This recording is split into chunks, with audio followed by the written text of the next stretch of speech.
Chapter 2, Mishnah 1. Having mentioned a Kohen Gadol in the previous chapter in Mishnah 5, the Mishnah cites other laws that apply to a Kohen Gadol. The Mishnah begins with matters where a Kohen Gadol has the same law as an ordinary Jew. A Kohen Gadol may judge others, i.e., he may sit on a court as a judge, and others may judge him. He may testify about others, and others may testify about him. He may perform chalitza with his brother's widow, and his brothers may perform chalitza or yibum with his wife, i.e., widow. But unlike other Kohanim, he may not perform yibum because as a Kohen Gadol, he is forbidden to marry a widow. The Mishnah now states some laws where the Kohen Gadol is treated differently from other Jews.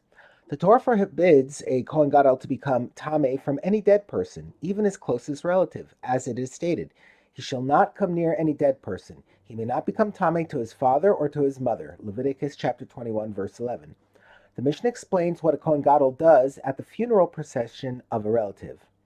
If someone related to him dies, he may not follow immediately behind the people carrying the coffin to the grave, because being overwhelmed with grief, he might touch the coffin and thereby violate the prohibition against becoming tameh. Rather, when they, i.e. the people carrying the coffin, are hidden from view, he appears, and when they appear, he is hidden. That is, he must keep the carriers of the coffin out of sight. He is allowed to enter a street only after they have turned its corner and disappeared from view. And he goes out with them only as far as the entrance of the city, where he stops and returns home. He may not go beyond the city gates, because outside the city there are no streets and alleyways where he is able to hide himself and keep the coffin out of sight. These are the words of Rebbe Meir. The next Tana holds that the Kohen Gadol may not accompany the coffin of his relative at all. Rabbi Yehuda says he may not even leave the temple to follow the coffin, as it is stated concerning the death of a Kohen Gadol's relative. He shall not leave the temple. Verse 12 there. The procedure followed by a Kohen Gadol when comforting mourners. And when he comforts others who are in mourning, he does not mingle with everyone else.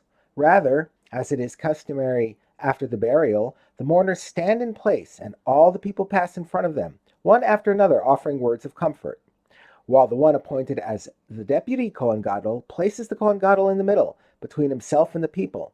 That is, the Kohen Gadol goes in the middle with the deputy on his right and the people on his left. In this way, honor is given to the Kohen Gadol. The procedure follows when a Kohen Gadol is himself in mourning. And when he is in mourning and is comforted by others, all the people say to him, "We are your atonement." That is, you will receive atonement through us because we accept whatever suffering is meant to befall you. And he replies to them, "May you be blessed from heaven." And when they feed him the mourner's meal, all the people recline on the ground to show that they too grieve over his loss, while he reclines on a bench, as befits his status.